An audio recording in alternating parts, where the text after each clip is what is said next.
Ke tau walatala he pūli he pōnei, kua whakailoa e aho whakatai ke whakaosia e whānau ke pule he matahiku he mahina nei. Koe tau hikianga ke he tau aho wakalele ke lata ia mai tau nei, mo e taha matakau ne o mai pauaki ke kumikumi e tuanga he tau mui tupuhaki he tau whānau he motu. Whakaala whalahi atu hane he tau tola tau walatala tutupu ke lata ia mai pūli he pōnei. Whakamua toko taha ni e tangata he motu ne maua ke ngā ngau ko visi hong fulmahiwa he tau ngāhu nei. Koe aho tuloto he whahitau pui kua mole toko ono e tangata ne maua ke ngā ngau. Kai kua malolo mai a lau tolu ia. Toko taha he tangata fōu ne maua ke he tau sivianga he o kio ki whahitapu. Siko ia ni he ngāhu nei ne maua he ngā ngau. Hanei a Sariah Magaoa mai wholo tau walatala ia.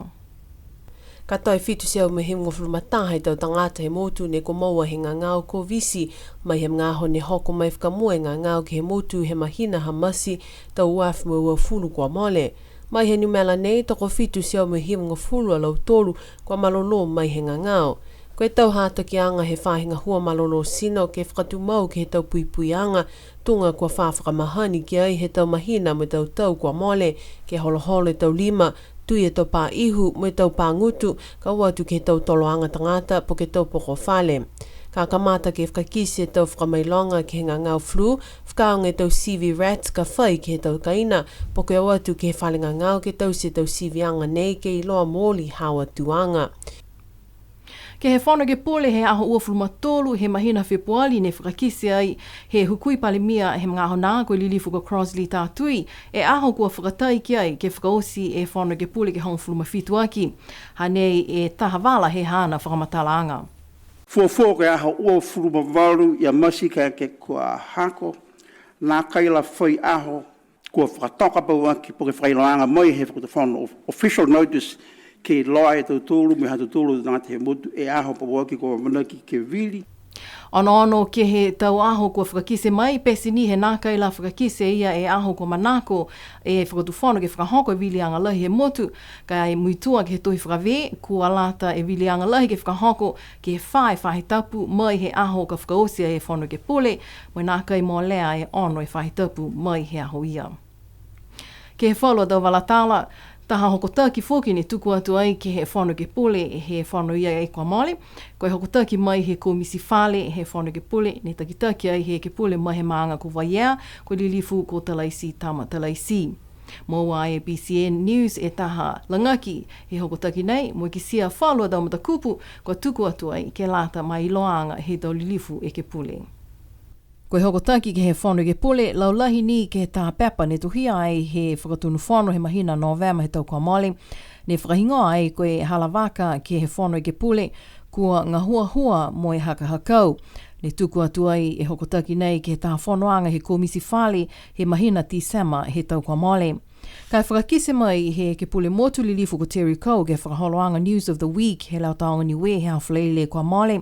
Nā kai katoa e tau numela ke maua e quorum he whanoanga he komisi he mahina a Tisama. Kai hoko ngaia ni e hoko taki he tuku atu ai ke he whano ke pule he tau whahitapu e kua mole. Whalu he tau matakupu kua whakamahino mai he hokotaki hangau ia ke he tau puhala mo i tau whakaholoanga ngā hua he tau komisi e whanu ke pole mua atu ke he komisi tupe.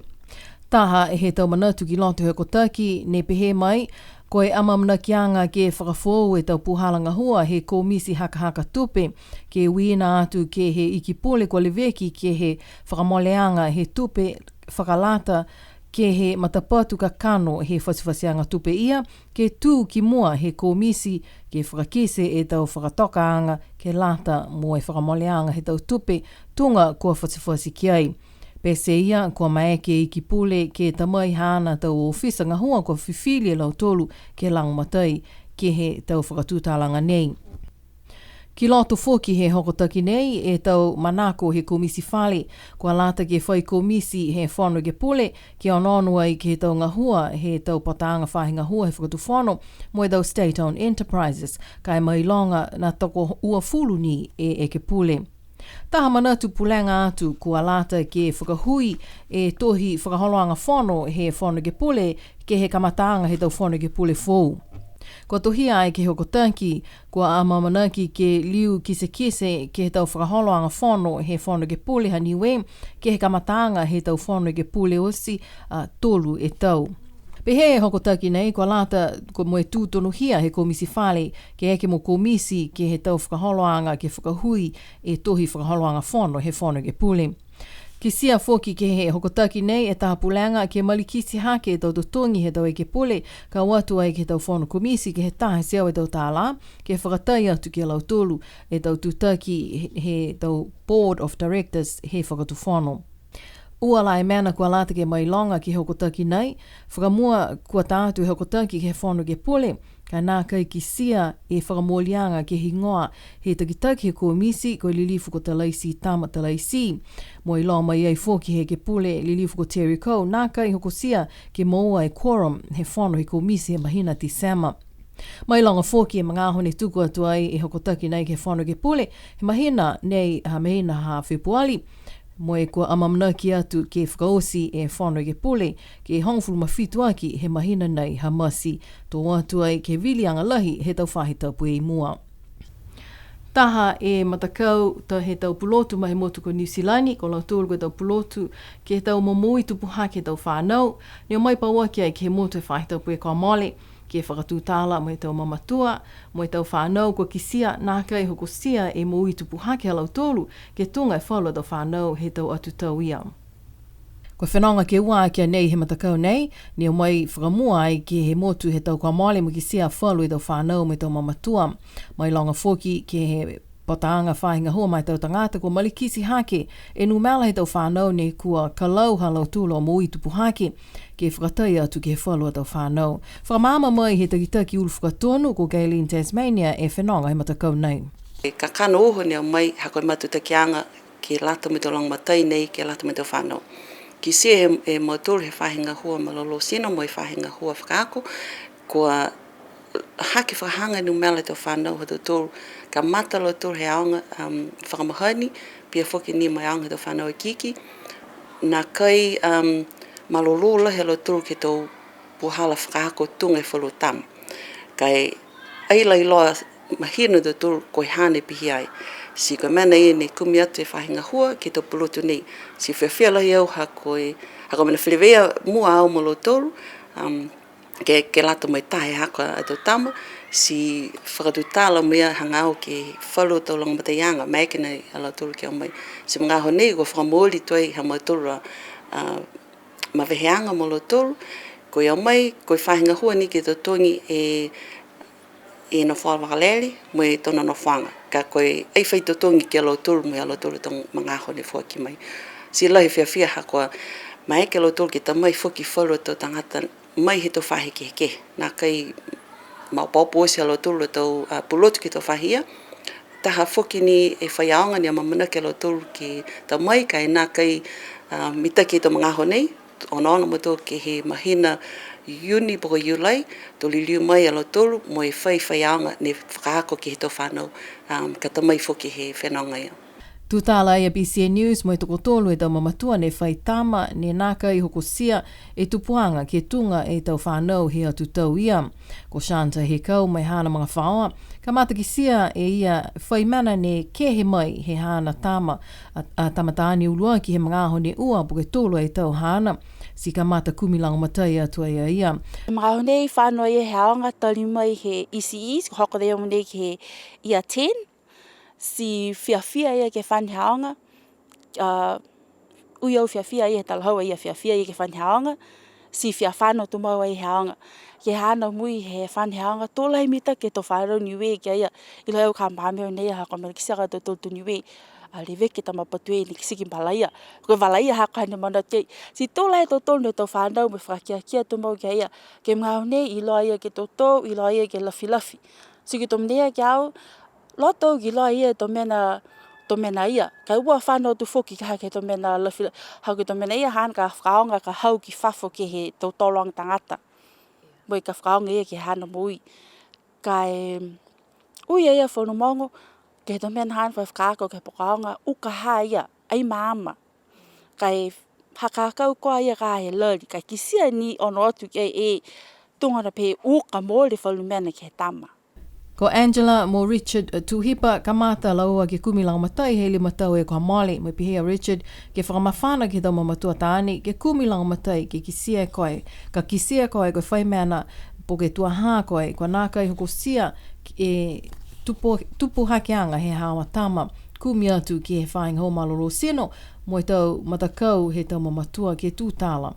Ka ua ngai ni whalu a tau mamatua ke watu ke tātu tau whanau ke whakatūtala mo ki sia he tau pulotu nei ke maua lango matai mā lau tōru. Whakamawhana reo ki tau mamatua ka eke ke kisia kai whaimena ni nākai hoko sia he hawa tama si langone kai koe whialoto kai ke mōta lang matai si hau ke mōta lang matai nā kai whaitangata ni whakawhili atu po ke ha. Hakua hoko mai tatu tōru ke tau awhi ua tōru kua late tō manmanatu angau sia ke tuku ki tua kai manmanatu ke tama. Ka loto kai ke tam hau ke whinatu ke toloanga si whiawhia, ka loto kai ke tam hau ka nofe po kaonga, po ka nofa mui ka ina, si ono kai ke tam hau mita ki hana fōlinga mai ke ia ka ke ono ki whaf mai ke longone leo hau ni kua loisi, ono i ke kaisi maama po ka wala kai ke mai ke ia mia ke maama kai ua whano ke tangi po ke ita, ka kisia kai tam hau si ke pihia po ke longone kai whaimena nei mita ki si hau ki mua, lai maha ke e lang matai mai ke au ke whakatūtala, ko hongfu mawhate tau e ni le tunga pehe no nofo pehe ka ha, si ai whaimena ni kehe, ai fi tangata pehe ka ni whakavihasia mai, ai fi whanau ni whakavihasia mai, ai fi kehe mui hako mang whaopo, mui hako atama, ke pehe ko no nofo matahu, ai o ke to mena he whakavihasia wha ai whai. Kai tunga pehe na holo ni mui si holo whiawhia. Si nei ne whakamawhanau ki to mamatua, ka kisia kai tam hau de kua, kisia kai na iloha ne matua. Ka kisia kai si hau ki kumilang matai mai tam hau, si kumilang matai whoki mahau. Taha e matakau he tau mamatua ne kua whakatua i ke langamatai mai whakatūtala i tau mamatua ke maua e tau mawhanasia ke he tau mga aho uka. Kua amana ki e matakau he tau pulotu nei he motu ko New Zealand ke liliu mai ke motu he mahina iuni po ke mahina iulai he tau nei. Kua mana ki ai e kau taha e New Zealand ke whahikianga ke he tau aho whakalele, mo tau whakalele he tau aho whalaile ke he kau hoko mai ke he motu, ko hiki ai ke he aho ngofua ka mata mai he matahiku he mahina nei hamasi. Tō ka mata ai e tau hikianga nei, he tau aho whakalele he aho ua, koe aho ufulumawalu he mahina nei hamasi ki Okalana, whakatoka mai ki Okalana, mai hoko mai e whakalele ki Niue he aho whalaile, koe aho ngofua, aho ufulumafitu he mahina nei hamasi. Hanai a Sariah Magaoa me tau walatala ia. Tō mātutaki e tau whakalele nei he tau ahonga fua he tau whahitapu takitaha a tō hoko ke he mahina ha sepetema ka liu hiki foki ke he ua e tau aho whakalele he whahitapu.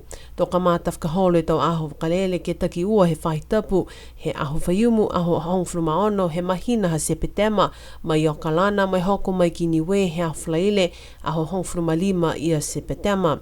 Talahau mai he takitaki he whahinga hua whenonga ewa mai ka fuhi Niu Viviani kia BCN News ha kua ku e tau tangatanga hua he kautaha e New Zealand kua na kai mai ki ialo tolu ke kamata e tau whakaholoanga ke ue whakalele ke lele mai ki Niue he mahina ha uni tunga ne whakatoka whakamua ka e whakatolo maki atu ke he mahina ha sepetema. Tō ka mātai he aho hongwhuruma ono ia sepetema, tō lele mai he motu ko New Zealand mai hoko mai ki Niue he aho whalaile, aho hongwhuruma lima mai whakausi e ua whakalele he tau whahitapu he aho ua whuruma fitu he mahina hao ke taupa ko aho ua whuruma walu ke he motu ko New Zealand. Tō liu mo ia e kautaha e New Zealand ke mātutaki ke he taha ni e whakalele he whahitapu ka māta mai he aho whaiumu aho wha he mahina ha Novema mai Okalana New Zealand mai hoko mai ki Niue he aho whalaile aho tolu ia Novema. Kua puaki mai he whahinga hua whenonga ewa, koe tau whakaholoanga nei ke lata ni me tau nei. Nā kai la whai whakaholoanga a e New Zealand ke tau whenonga mai tau uaf me uafluma wha ka hau. Kua kisia e malikisi hake tau tangata whenonga ewa ne whenonga mai ki he motu tau ngaho nei, kua ngahua hua fōki e whahinga hua whenonga ewa, ofisa whenonga ewa ke lau matai whaulu tau matakau he motu, tuanga e matakau Yacht Club, kua whai lau matai ke fōki atu ke lotolu, ke lati e mai whaulu tau koloa, ke lau matai e tau tangata whenonga ewa, mai he tau wakatonga tau la. Hanei e whaulu tau walatala ia. Mai longa tokolonga tau tangata tulisi ne whai whenonga mai ki Niue ke he male e whakalele, kai kua kisia foki ke he tau kua mole ne liua e whakatuwhono, hawhangi e wafo ke lata mai tau tulisi ne whenonga mai he halo tola tau wakatonga. Mai longa whalu he tau tulisi ni o mai he halo tola tau waka, ne whakahingoa whakabeli nānia ko he tau yachts mai no whalau tolu ke he motu he whalu tau mngaho. Kai kua kisia ke mga honei he whakamama mai hukui taki mai matakau Niue Yacht Club ko Keith Viol kia BCN News. Kua la te tau pākoukou mai tau yachties ne taka i ke he uafo ke whakawhou.